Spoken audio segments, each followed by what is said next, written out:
Chapter 2, Concerning Families and Figs. On the 17th of the third moon, Viz Leany made port at Shenyang, the city of mists. Dasha set out in search of business opportunities, while Akash and Kasumi went to meet with some contacts in town, and the remainder of the crew either went hunting for the latest scuttlebutt or tended to their own affairs. Akash was excited to finally be in Jinla and connecting with the Brotherhood here in earnest. He and Kasumi met with the Kawaguchi family, where Akash learned a horrible truth.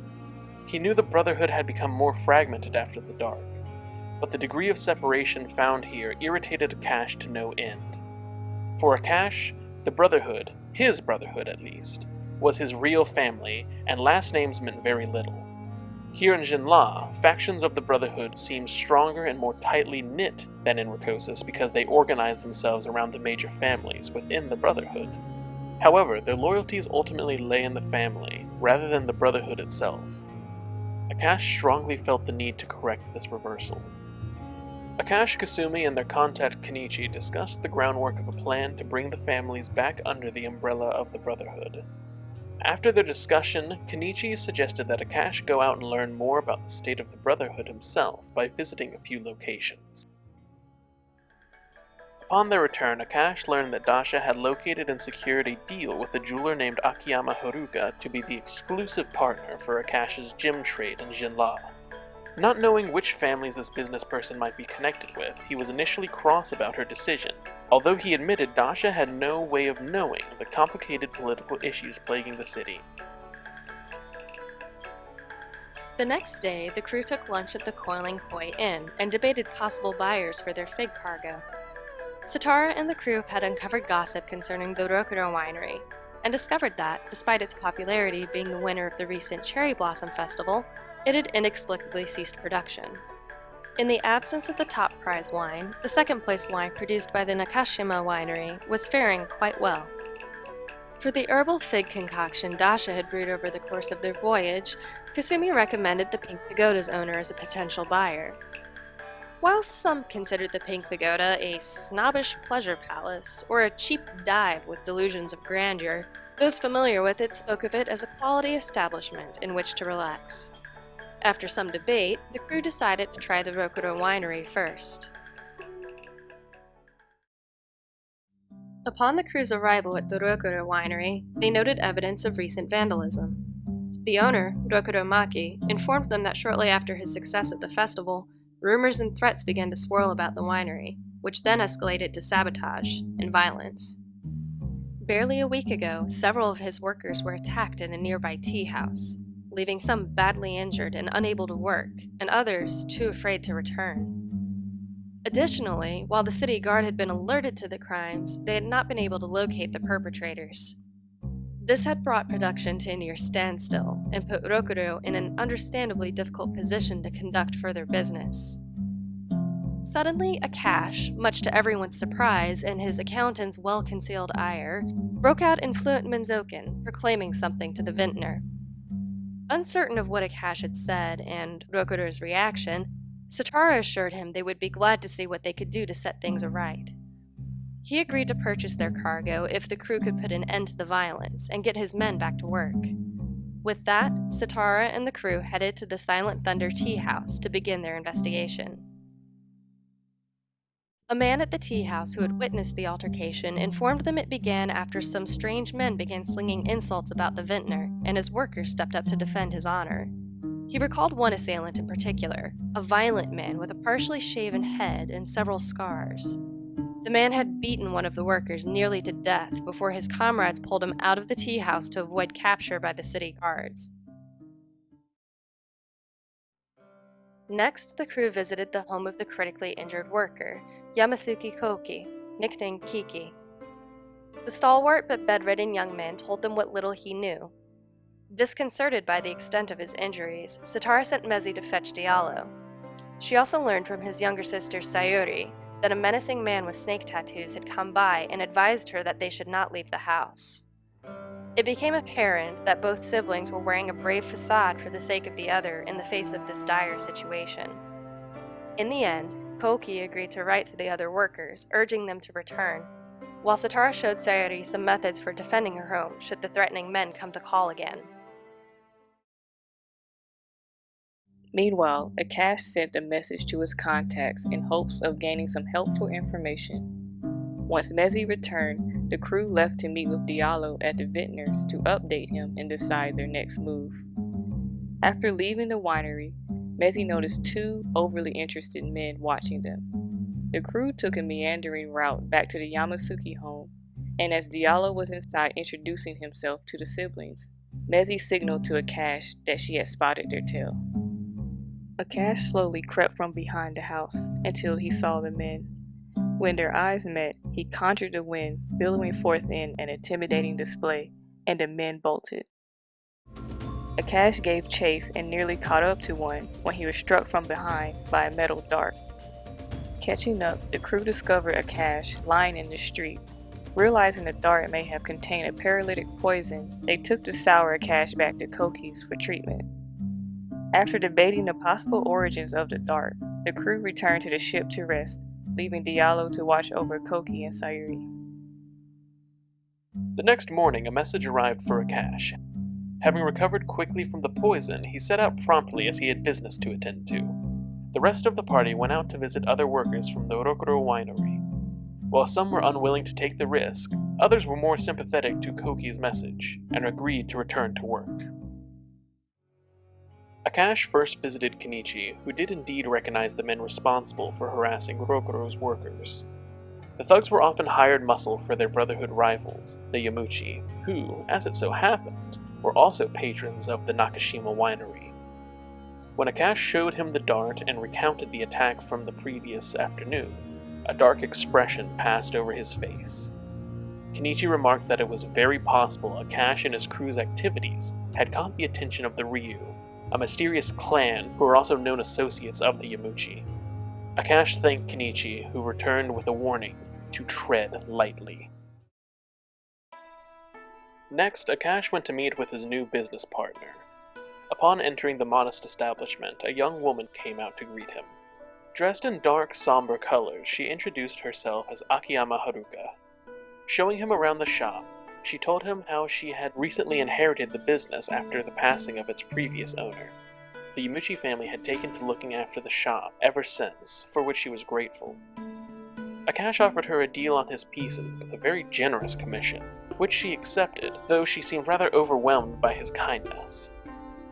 After taking his leave, Akash went to meet the rest of the party for lunch. Akash shared with them what he had learned from his sources.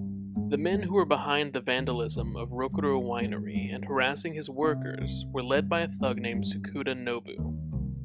He had also been informed that Nobu enjoyed betting in cockfighting rings around Jinla, and the crew concocted a plan to meet him. Dressing Kasumi as a wealthy businessman, and Satara and Mezi as escorts, the three went out to locate Nobu. The group met a man named Kinji who claimed to know Nobu and would be more than happy to introduce them.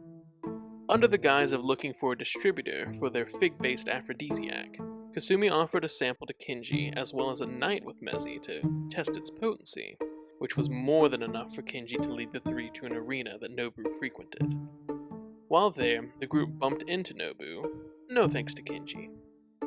Kasumi struck up a deal with Nobu that in exchange for a hefty sum of gems and a night with Mezi, Nobu and his men would assault Viz Leany. Later that night, Mezi found herself waiting alone in an inn so she could fulfill the promises made by Kasumi to Kinji and Nobu. Of course, Kasumi didn't mention to either man that they would be meeting with Mezi the same night. Mezi paced impatiently in her hostel room, while Satara and Kasumi waited in the next room. Kinji arrived for their rendezvous first, cleaned up and bearing a bottle of wine. After getting excited and removing his shirt, Mezi motioned for him to pour them a drink in an attempt to buy time. However, Nobu arrived just as drinks were being poured. The belligerent Nobu dragged Kinji out of the room and into the hallway. After both men insisted that the other leave, Nobu punctuated his intent with several blows, and Kinji responded by drawing a small knife, slicing Nobu. Mezi, playing a helpless damsel, opened the door and let out an uncharacteristically dramatic scream, distracting Nobu and allowing Kenji to stab him again. Mezi slammed the door and made for the window as the scuffle continued in the hallway. Mezi, Satara, and Kasumi managed to climb out of the windows and made it to the alley below before heading rapidly back to the ship. Once safely back on board ship, the crew began to plan for Nobu's scheduled attack the following night before retiring. As the crew settled in for the night, Satara, feeling a great pang of guilt at the probable state they had left Kenji in, roused Dasha and returned to the inn. After some searching, they found the young man buried under some crates in a nearby alley, unconscious and badly beaten. They carefully set him in a handcart and wheeled him back to Viz Leany for further medical attention. Upon their arrival, however, Satara found two of her crewmen on deck with their throats slit. She had just managed to ring the alarm bell before they found themselves under attack from two shadowy figures shrouded entirely in black, except for a small slit through which peered a pair of hollow eyes, black as pitch. As the crew rushed to the deck, another leapt out at Akash from the darkness. Kanuki swung wildly at Satara's assailant, but it proved too elusive for his Tetsubo to find purchase. In his frustration, he grabbed the figure in a crushing bear hug, only to be violently pincushioned by its knives with inhuman relentlessness. Harrowed and furious, Satara lassoed the enemy with one of the ship's ropes and slid off the deck and strung the figure up, before Kanuki, blood-drenched and enraged, swiftly finished it off. Meanwhile, Akash discovered a new, unconventional use of his talents in stealing the breath from a fourth attacker. Uttering incessant prayers of warding and banishment against their demonic enemies, Dasha finally drove the choked figure off the bow of the ship with her sword. Collecting themselves after the melee, the crew realized that the other assailants had disappeared into the gloom without a trace.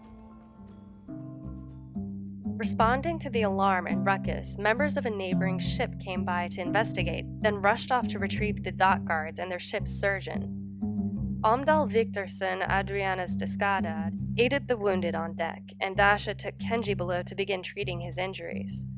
Satara was relieved that she had not lost any crew. Even Adam and Wazi, whose throats were slit, would recover. With that in mind, she and the others turned their attention to the lifeless body on deck. As inhuman as their attackers had appeared, all they found under the mask was a rather nondescript Menzokan man. He had been carrying a few darts, which Akash relieved from the corpse before a pair of guards arrived. Neither of them recognized anything about the man, but they took the crew's statements and offered to post a guard on the ship, providing the disconcerting Kanuki remained below decks. After the guards left, Akash and Kasumi revealed to Satara, Mezi, and Dasha that they believed their shadowy attackers were from the Ryu clan, associates of the Yamuchi whom they also suspected had darted Akash. They surmised the attack was a message from the Yamuchi to cease their meddling. While the crew acknowledged the gravity of the situation, in the end, the attack cemented their resolve not to allow the powerful to tyrannize the weaker. Finally, the crew returned to their cabins to get what rest they could. Kasumi, for one, was confounded and slightly nettled to discover Dasha tending the bloodied Kenji on his bed. Satara pointed out that ultimately they were the cause of Kenji's current state, which, no matter his unsavory connections, he himself had done nothing to deserve. Left unspoken was the haunting thought of what might have happened had she not decided to retrieve Kenji that night. Akash and Dasha set off the next morning and called all of the crew back to the ship. They also brought Koki so Diallo could continue treating him and keep the two of them safe during this endeavor. Gathering the crew, the captain explained that the ship had come under attack from assassins trying to intimidate them out of aiding Rokuro, and that they were to expect another assault that night. After rallying the crew to prepare to defend themselves and protect their charges, the cook Basim gave a speech stating that the crew would stand with the captain and protect the ship and those that sailed aboard her. That night, cloaked figures snuck onto the boat towards the crew pretending to sleep. Mezi and Kasumi fired the opening salvo of arrows as the whole ship sprung into action. The attackers were quickly overwhelmed, and Kasumi called for them to stand down. However, Kasumi botched the translation, saying, "Stand down, and we'll kill you," prompting the attackers to fight in full. Kasumi bolted for the men still on the dock, 2 of whom had caught arrows to the chest. Kasumi found Nobu being restrained by Jian and Imris and attempted to subdue him. After a bit of struggling, Kasumi took the paralysis dart that had struck Akash days ago and stabbed Nobu with it, immobilizing him. The fighting died down as guards arrived on the scene and Nobu's men were arrested. Unfortunately, the dart that had pierced Nobu had been fatal, leaving the party without anyone to interrogate. Offering to let the injured parties stay on the ship for the night, the crew settled in for some well-deserved rest. Some remained awake to keep the shaken Basim company as their cook had never before taken a life, even in defense. The party along with Diallo stayed up long into the night, exchanging stories and drink. While there were some exaggerated origin stories being told, the discussion turned serious when people began asking each other about their lives prior to joining the crew. Kasumi revealed that while his father had been a politician, his mother a member of the Imperial Guard, and his sister a freelance bodyguard, he had chosen a more mundane profession of accounting. Dasha seemed uncomfortable with the questions, but eventually revealed that she had been engaged and had lost a young son before making the decision to leave her people and wander the forest. Sitara explained that she had grown up amongst her mother's clan, the Kraichi, in the Oamri forest, until she was old enough to apprentice under her father as a sailor. When questioned further, she revealed that during a long dark, her father had set out on a voyage from which he did not return. She spent the past few years freelancing and keeping an ear out for any news of what might have become of him. Mezi hinted at her military service before being confronted by Diallo about her activities as a city guard of the unconquered city. With tension rising, Mezi explained that when she was ordered to arrest a man and his family for rabble-rousing, she had instead warned him of the arrest order and helped him escape the guards before fleeing the city herself. Feeling reassured that Mezi was not an agent of the dictatorship, Diallo revealed that he had been a member of one of the military units that was loyal to the former ruling council, and that his unit had been recalled to the city before being set upon in the early days of the military coup. Diallo was the only member of his unit who managed to escape the city. Having lost his compatriots, he made his way to Rakosis. When he patched up a few of Master Relim's workers after a tavern brawl, the shipwright offered him a job, and Diallo had been in his employ ever since. The next morning, Sitara found Kenji sitting at the bow, staring despondently off towards the bay. She made a modest attempt at conversation in simple Minzokan until Akash joined, deciding to act as translator. While Kenji was both grateful for the medical attention and rather puzzled by the recent events, something deeper seemed to weigh heavily on his mind. Akash, very liberal in his role as interpreter, largely attributed the young man's melancholy to his unrequited feelings for Mezi. Sitara reassured Kenji that he could stay as long as he needed to recover, and left him to his thoughts. After breakfast, Rokuro Maki arrived and asked what the crew would be willing to do to address the Nakashima and Yamuchi families' interferences. He offered a good price for the shipment of figs, and to make fig wine for the upcoming fire festival, though they all agreed he should keep his production discreet. Sitara sent Jyotish to finalize a deal with Rokuro for exclusive foreign distribution after dealing with the Nakashima and Yamuchi, in addition to making purchases for the ship to subtly transfer the supplies to the winery.